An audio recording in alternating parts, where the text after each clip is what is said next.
Hello, hello, everyone. Welcome to day 2 of this experiment.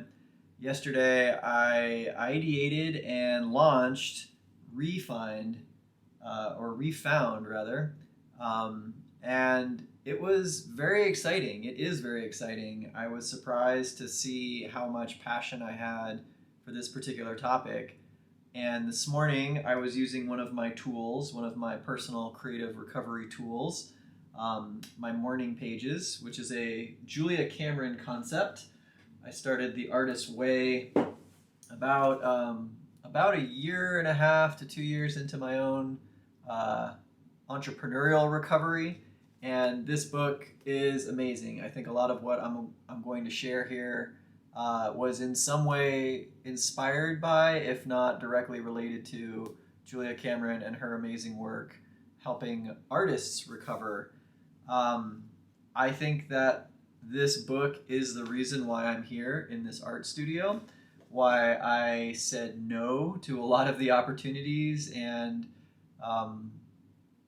projects and people and things that came my way after I left my company.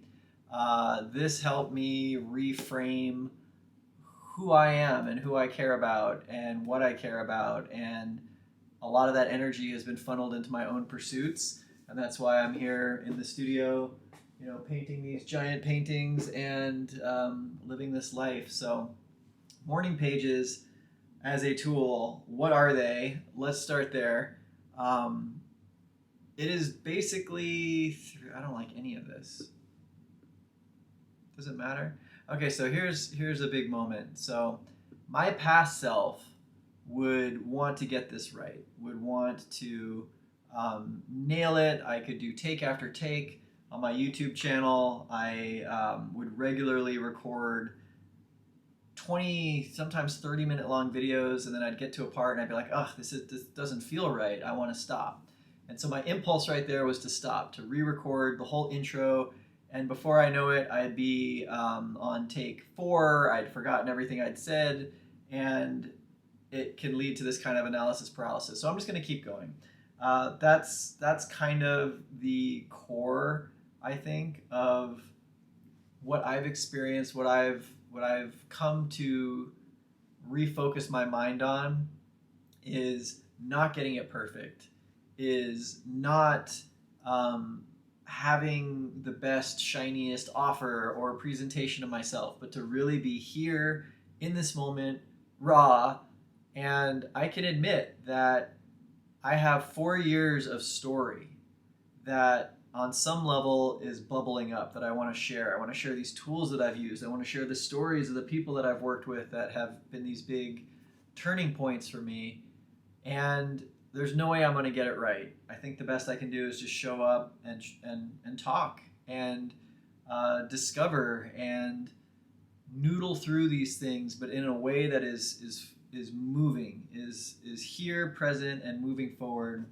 And so I just want to get that over with, because I think there's going to be lots of moments where I'm like, ugh, this doesn't feel right. This isn't good. I want to stop. This isn't what I'm supposed to be doing. That kind of self-talk, for me at least, has been a huge stumbling block in getting over it and getting moving again. And maybe that's not even the ultimate goal. I think that there's also a component of our culture at large that celebrates the grind and celebrates hard work and celebrates the sacrifice and celebrates the material output. This little course, this little community is on school, and if you do a search on school for in the money section, making money, and find some of these programs that are teaching you how to set up your next business, etc., a lot of what is being celebrated, in my perspective, in my opinion, is the outcome, is the revenue that's generated, or all the KPIs, all these measurable metrics. But my premise here, why I want to build this community, is because there's something missing in that. You can do everything right and do everything wrong. And what I want to get to, what I want to work with and present, are some of these tools, practices, people, ideas that for me helped clear away that shiny object syndrome or that carrot on a string syndrome, and instead find the real heart medicine that brought me back to myself, to be able to believe again, to be able to love again, to be able to hope again. And all the money in the world is exciting. However, and this is an interesting thing to test. Maybe someday I'll be in a situation where I've got more money than I know what to do with, and I'll be like, oh, this is great. This is exactly all I need. I can go buy new friends. I can go buy new relationships. But I suspect that the money itself is pretty hollow. That what is more satisfying are things that aren't talked about as much. And I know this from my financial advisor, Leandra, that it doesn't matter how much money we have, how much we make, our patterns tend to bring us back into where we're comfortable. And so my pattern with money has always been these big pushes and, getting something launched, getting something out there, doing a big project, focusing, and then reaping the benefits and having this big cash pile that I sit on and I feel, I'm comfortable, I'm good, I don't have to do anything for a little bit. And then I start being frivolous and I start saying, I can buy that, I'll do this, I'll take that. And then I'm back in a place of panic and that cycle repeats. So that's just me. But my point is, how you do anything is how you do everything. And one of the things that I also want to talk about here are rewiring some of the basic assumptions, the basic values that I know for me, I brought with me into my last projects, into my last companies, into my last efforts. And we can do 50 different things and think we're doing something different. I mean, I do that. Like, this is something new. I'm going to do this differently. And lo and behold, they're symptomatic of an inner disquiet. So that's a lot of talk. What are we actually doing here? Well, I'm going to do what I like to do. I'm going to create a new node, and I'm just going to create today's date. I'll just say call to. It's not so much the date. These things stay pretty fresh. Call number 2. And I know this isn't even really a call, but here we are. And I don't even know what that little green dot is, but we're just going to roll with it. So what's my objective for today? Well, I launched the thing. I got clear on my vision, on my this whole set of ideas, and kind of culled out, found what I'm actually passionate here, what I'm passionate about here. And so now the thing is launched. I've invited a couple people. I think there's going to be more people trickling in. I think my objective for today is to maybe, get clear on the initial offer. We'll just say that. The core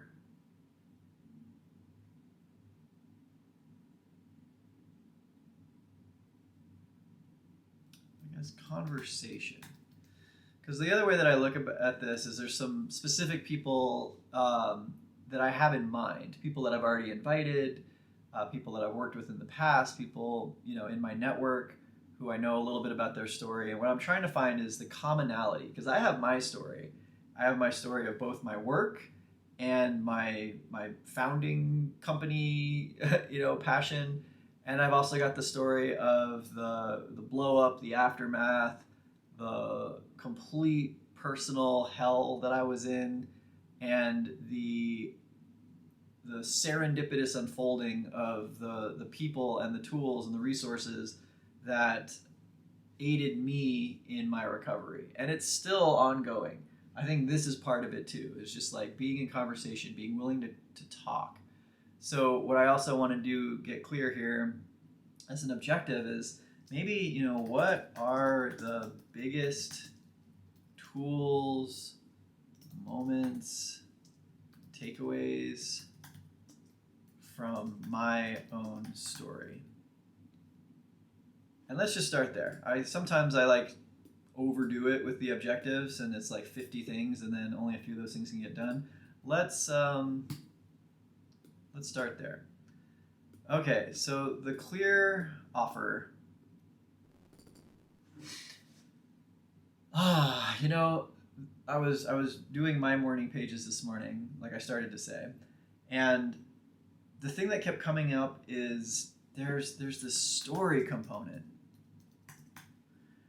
that we have our stories.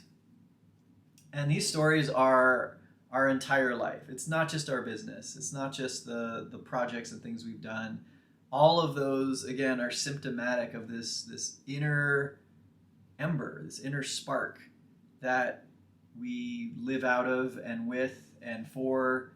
And there is this compulsion, this desire to be seen. It's interesting. After I was fired from my company, and even the way I said that, like, leaning on it, like, I want you to feel me. I want you to feel how much this feels.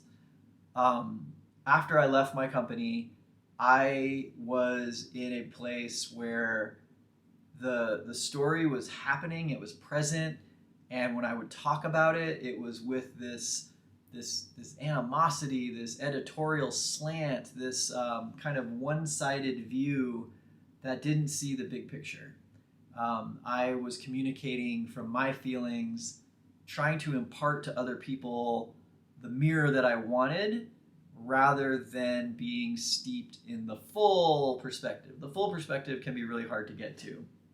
But my point is, with this story, I think that there is a cathartic release in getting our story out, and there is a right way and a wrong way to do it. So I think a big focus initially, is how do we tell our stories? Is it in a healthy way, or is it perpetuating loops that we are stuck in? And I'll talk more about this, but one of the things I did in my recovery is I joined a men's group with a therapist, and I was there for about a year. And one of the things that I noticed there pretty quickly is that some of the other gentlemen who were in that particular group, I would hear the same stories from them over and over and over. And I'm sure I was sharing similar stories over and over and over. The parts that were hurting week after week became this retelling of the same story over and over and over. And for me, it was fresh. For me, it was like, last week this happened, the week before that this happened, and these kind of building narratives. But for some of the guys in that group, they were telling stories that were 30 years old. And every week I would hear bits and pieces of a 30-year-old story, and I didn't really vocalize this too much. I think I might have challenged a few times, but it was like, I can see how being stuck to a story can keep you locked down for 30 years, maybe longer. Some people maybe never let go of the story. They never get it out in a way that's satisfying, and it comes out in these blurts and these shares and these, you're an entrepreneur, let me tell you about my thing, my heartache, or my big vision that I try to do. And there's a release, there's a sharing, there's a being seen. There's also methods for getting that out and being kind of done with it. Not that it's no longer a part of your story, not that it's no longer informing you in what you're doing, but that compulsive sharing, the victim card, the martyr card. Oh, how much I sacrificed. Oh, how much I did. Oh, how much I believed. Those stories can become the very trap that keeps us stuck. So there's a story component. How do we tell our stories? And all of this, I'm going to expand on. I'm going to get into more kind of putting these things together with some of the useful mindsets and activities and tools that I've been using that have been supremely helpful. So there's a story component. There's also, I think,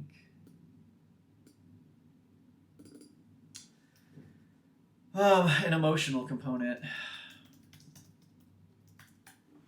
And I know there's going to be lots of typos here. I can't get hung up on that. Just roll with it. The emotional component is the following. For me, I had so rewired my nervous system, my sensory system, my emotional system in order to perform the heroic acts that I was doing as a founder, especially in these times of difficulty, or employees were coming to me, team members sharing their angst and their problems and their fears, and I was the calm Zen center of the universe, taking in everybody's garbage, processing it, and giving it back as encouragement and wisdom and vision. And to be a leader, I don't know if this is good or not, but one of the things that was always in my head, I don't know where I got it, but it was this idea, I think from the military. Again, I'm like, I don't know where this even came from, but it was this idea that the muck doesn't roll downhill, something like that. Everything should kind of come up to the top and just stay there, but the top shouldn't be like emoting back down and stirring up the pot. So all these people, are coming to me. I'm ship's counselor. I'm holding all these hearts in this little basket. Meanwhile, in order to do that, I have to take my heart and basically rip it out, put it over here on a shelf. Don't pay attention to it, because if I did, I couldn't support all these other people.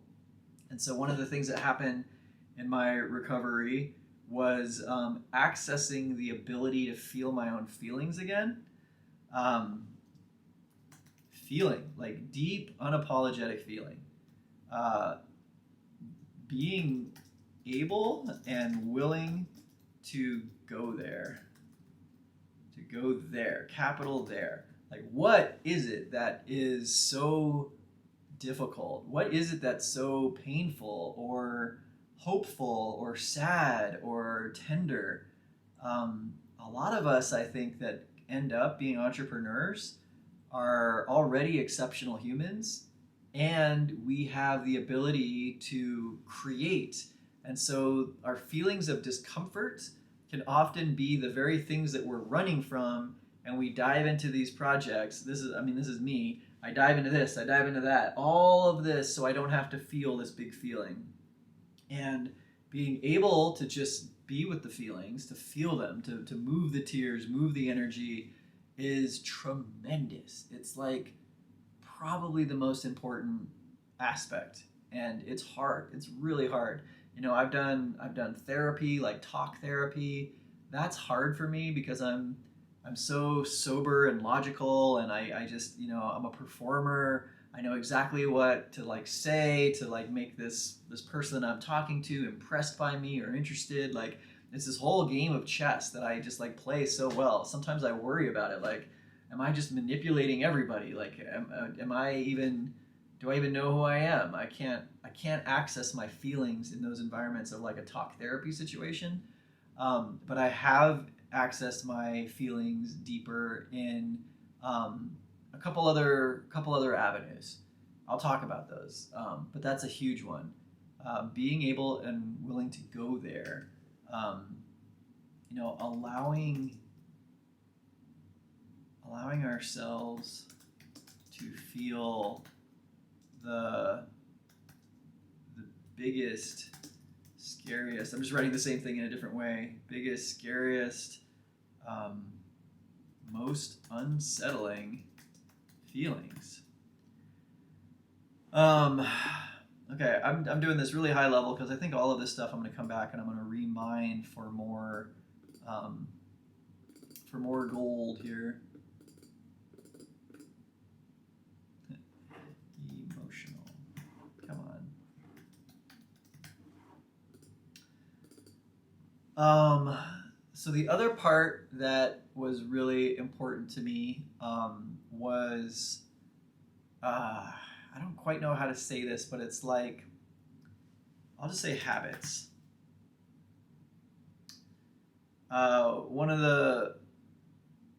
One of the things that happened to me pretty early on in my post my company days and weeks and months that got really hard, really difficult, is I found myself feeling these big feelings.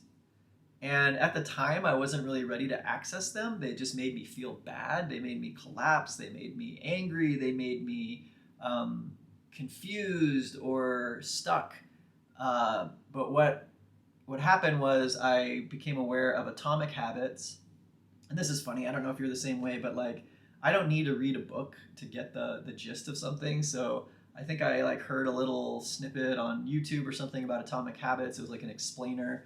And it was like, oh, this is great. I can work with this. So I've never read the book, but the concept of these atomic habits, the way that it makes sense to me, and we'll go into this in further detail, but I started to recognize day after day after day, I kept feeling these unpleasant emotions. And I wasn't really willing to go into them. They just showed up as like defeat, I guess, or anger or whatever. But after I saw this Atomic Habits little explainer, I started to realize that these feelings, these moments of paralysis, weren't in a vacuum. That they corresponded to other triggers, other people, places that I was on a daily basis, even the things that were in those locations. So after my company, I had my office in the garage because COVID kind of moved us all at home. So we left our office, moved to the garage. That's where I was, up until I left my company. And then I was there for, days and weeks, months afterwards, trying to figure out what to do next. And there were these triggers in my environment that once I identified them, I could change my environment, change my schedule, change my patterns to remove those things that reliably triggered this effect. And in doing so, I kind of had this like loop frustration, and then got fired out of it and found some new things, new people, new stories.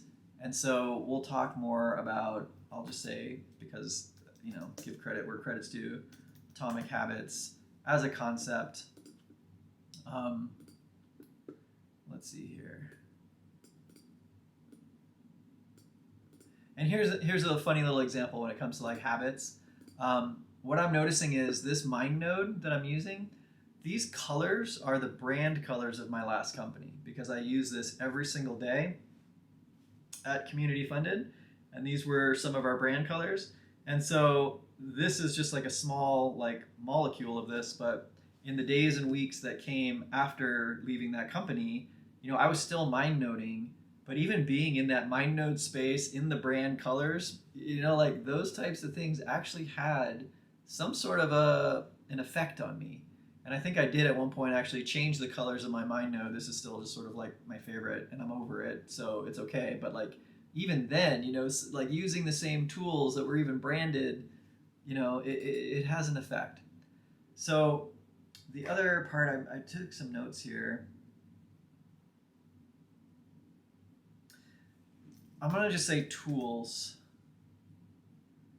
So it's crazy to me how much I've done without good tools. The tools that I had were things like MindNode, which is all about this mental exercise and mapping and planning. I had tools like Adobe Illustrator and different prototyping tools and things for developing products. And my tools were this external way to communicate ideas and create products and sell them. And so like that was my idea of a tool. And those tools are great. especially if you've got that fire burning and you're out there and you're doing it. Equally important, but something that I didn't learn until later, are that there are tools for behavior and feeling and communicating,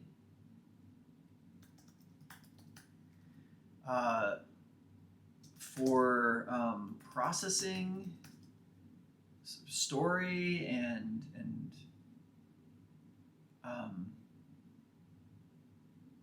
yeah, and tools that are like life guiding, I guess. So, I mentioned in the beginning the Artist's Way, which I highly recommend. I think it's got a few basic tools that I know are going to be kind of like morphed and used in this community because they are very effective. But you see, this is funny because I know how long this is going. I don't want to go too deep into the weeds right now because my objectives were, what are the biggest tools moment? This is kind of what I'm doing here. The two kind of go hand in hand. So like what is it that I have to share or offer? And yes, I have a story. I have my own story. I think people like stories. It's fun to see ourselves in someone else's story. It's fun to share our own stories in return. So I think that part of this community is a healthy way to share our stories with the few individuals who might actually get it.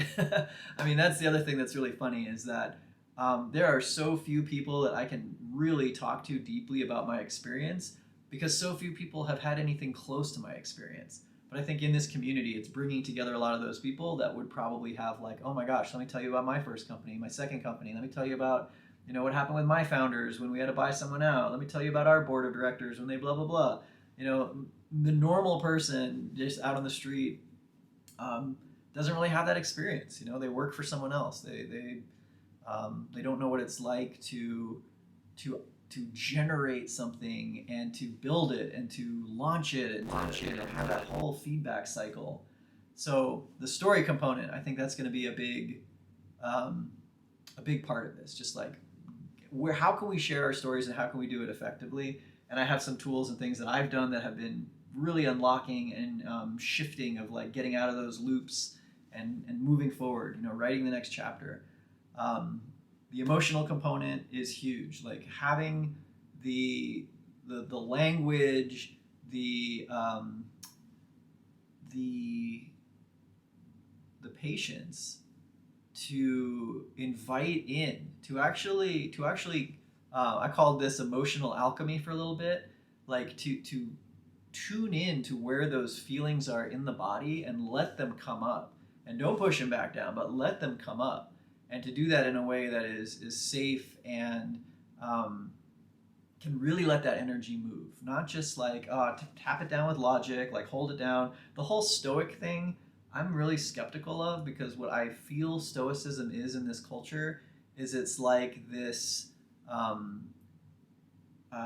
vessel where we put, the stoic mindset, I think in a lot of ways is like, these parts that are like weakness or are distracting or are too emotional, like those can be contained, those can be controlled. Self-mastery will let you not be moved by your emotions and to just be, when I think of a stoic, I think of just this kind of, hard-chinned, standing on the top of the mountain, surveying the terrain below with this kind of immovable, straight spine. And it's very much like a hero's image, and it's appealing. I would love to just be that warrior prince who is able to, love passionately, but, compartmentalize that from this, that, and the other. Anyway, in my experience, the stoicism is the very thing that can lead to this dysfunction of our full ability to emote and experience and be authentic and to have empathy and to approach the world not as a conqueror, but as a collaborator, co-liberator. I think that's cool. I'm going to write down that word. Co-liberation. Yeah, that's what we're all about. What are we doing here? This is about co-liberation. It's about being liberated from our bind our being bound to the stories of the past, the frustrations of the past, the pessimism for the future, or the the feelings of self-worth that maybe have been on this roller coaster ride. So coming together for co-liberation. I'm just going to finish my little spiel here. Habits. I think that atomic habits is sort of a jumping off point, but there's sort of like a method for identifying how our environment and actions, I would say, perpetuate positive or negative outcomes. And you can't ever really know what's positive or negative. I do have this sort of deep philosophy. Maybe that's the other part that I'll just add here, because I haven't really said this yet. Philosophy. It's over there, I can't see it. I want to share a little bit of philosophy because part of my liberation, co-liberation, has been not only philosophy like the teachings of teachers like Alan Watts, and he's a huge one. There's lots of other people that you can put here. There's also like the direct experience, and that comes from, I'll just be honest, that comes from introspection. It comes from